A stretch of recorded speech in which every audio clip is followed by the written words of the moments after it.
नमस्कार। चुनाव के दौरान तमाम तरह की कवायदें, तैयारियां, दावेदारियां सभी चलती है। अलग अलग लोग अपने अपने हिसाब से अलग अलग तरीके से इस प्रकार से काम करते हैं कि जनता से जुड़ सके, जनता को अपने आप से जोड़ सके। मगर दावेदारियों के अलग अलग इस पैटर्न में से एक राजनीतिक व्यक्ति की जो तमाम ये भागदौड़ है, तमाम कोशिशें हैं, वो मुझे बड़ी अच्छी लगी। तो आज मैं कोशिश कर रहा हूँ कि इस एपिसोड के माध्यम से न केवल उनके काम आप तक पहुँचाऊँ, बल्कि ये आग्रह भी करूँ बाकी सभी तमाम दावेदारों से, जहाँ से भी जो भी चुनाव लड़ता है, जिस भी क्षेत्र से, कि उनकी उन तैयारियों में इस प्रकार की कोशिशें, इस प्रकार के कार्यक्रम जुड़े। तो जी चलते हैं अपन सीधा इस तमाम जो मैंने बातें बताई इनसे जुड़ने के लिए भीम देवगढ़ क्षेत्र में। जी हाँ, भीम देवगढ़ क्षेत्र में एक चेहरा जो हमने पहले भी आपको दावेदारों की एक सूची बताई थी, उसमें बताया था, और वो चेहरा होता है अजय सोनी। देवगढ़ से आते हैं और अजय सोनी लगातार पिछली बार चुनाव भी लड़े, निर्दलीय बड़ी अच्छी तरीके से चुनाव लड़े हैं। और जो पिछली बार उनका पैटर्न बताया जाता था कि गांव-गांव जाते थे और खिलाड़ियों से रूबरू होते थे, वॉलीबॉल के खेल से मुख्य तौर पर जुड़े हुए थे। मगर अभी की हालिया जो तैयारियाँ चल रही है, पिछले कुछ टाइम से जो उन्होंने, अगर मैं कहूँ कि कोरोना काल के दौरान या कोरोना काल के बाद जो एक नई गतिविधि से जुड़े, मैं चाहता हूँ वो गतिविधि हम तमाम लोगों तक पहुँचे, और वो होती है मेडिकल कैंप। जो मैं देखता हूँ, जिस प्रकार से उनका सोशल मीडिया को मैं खंगालता हूँ, जिस प्रकार से मैं उनके तमाम कार्यक्रमों को देखता हूँ, तो बड़े ही विशाल स्तर पर वो भीम और देवगढ़ क्षेत्र में अलग अलग जगह पर मेडिकल कैंप आयोजित करवाते हैं। जितनी मुझे जानकारी है, तो ये लंबे समय से चली आ रही इन मेडिकल कैंप की गतिविधियों में तकरीबन 20 से 25 कैंप हो चुके हैं। साथ ही बताया जाता है कि तमाम कैंप में जो आसपास के लोग आते हैं, जिनके पूर्व में रजिस्ट्रेशन हो जाते हैं, और जब वो लोग आते हैं तो उनको विशेष तौर पे जो डेंटल प्रॉब्लम्स है, दांतों से जुड़ी समस्याएं होती है, उनके समाधान वहाँ दिए जाते हैं। आँखों से जुड़ी हुई तमाम बीमारियों के समाधान दिए जाते हैं। निःशुल्क दवाओं का वितरण होता है, निःशुल्क चश्मों का वितरण होता है, और ज़रूरत पड़ने पर इन तमाम कैंप से लोगों को चिन्हित करके फिर इनका उदयपुर भी इलाज करवाया जाता है। तो यकीनन ये जो पूरी कवायद है, ये जो पूरी कार्यक्रम की योजना है,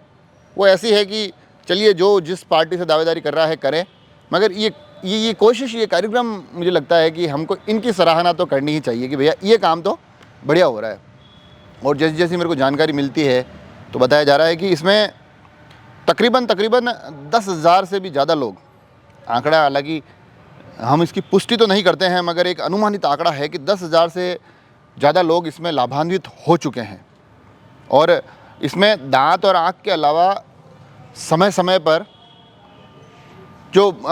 फुल बॉडी चेकअप है, जिसमें कि ये कोशिश की जाती है कि अगर इन दो बीमारियों के अलावा भी अन्य कोई बीमारी है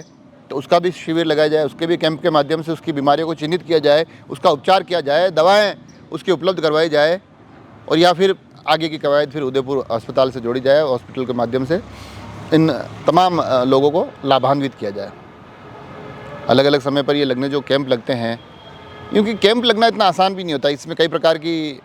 फॉर्मेलिटीज़ होती है, कई प्रकार की अनुमति लेनी पड़ती है, उसके बाद फिर स्थान का चयन करना, और खर्चीला काम भी है, किसी हॉस्पिटल से टाइप करना, उन टीमों को बुलाना। तो ये तमाम जो कोशिशें हैं, क्योंकि अमूमन हम देखते हैं कि जब कोई दावेदार तैयारी करता है तो किसी रैली के माध्यम से, अपनी पार्टी के कार्यक्रम के माध्यम से, अलग अलग राजनीतिक कार्यक्रमों के माध्यम से जनता से जुड़ता है, गांव दर गांव दौरे करते हैं, कोशिश करते हैं कि लोगों के बीच में रह सके, कोशिश करते हैं कि अपने आप को एक चेहरे के रूप में लोगों के बीच में जाकर, पार्टी के कार्यक्रम के माध्यम से, व्यक्तिगत कार्यक्रम के माध्यम से जाकर अपने आप को स्थापित कर सके। मगर मुझे लगता है कि इस प्रकार से कैंप के माध्यम से अगर वो जनता के बीच में जाए, इन प्रकार की इस तमाम गतिविधियों के सहारे जनता से जुड़े, क्योंकि ये गतिविधियाँ ऐसी है जिनमें जनता को सीधा व्यक्तिगत लाभ हो रहा है। क्योंकि बीमारी एक ऐसी कह सकते हैं चीज़ है जिसमें कि कोई रियायत नहीं होती है, ये हर एक को उतनी ही पीड़ा देती है। तो जब उस पीड़ा के निवारण के लिए इस प्रकार के अलग अलग कैंप लगे, चाहे वो राजनीतिक रूप से स्थापित होने के लिए लगे, मगर ये कैंप अच्छे हैं। तो मैंने आज क्योंकि अभी एक 16 तारीख का एक कैंप और है,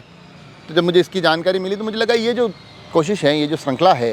कैंप के माध्यम से लोगों से जुड़ने की, उनको उनके उपचार तक पहुंचाने की, उनके इलाज करने की, तो ये अच्छी कवायद है। तो इस अच्छी कवायद का सभी लोगों तक पहुंचना चाहिए। मैं न केवल इस कवायद का स्वागत करता हूं, बल्कि और भी अगर किसी भी क्षेत्र में, देश भर के किसी भी क्षेत्र में अगर कोई दावेदार अपनी दावेदारियों को पुख्ता करने की कोशिश कर रहा है, तो उनको भी मैं ये आग्रह करना चाहूँगा कि एक माध्यम ये भी हो सकता है। जुड़े रहें राजसमंद एक्सप्रेस से। धन्यवाद।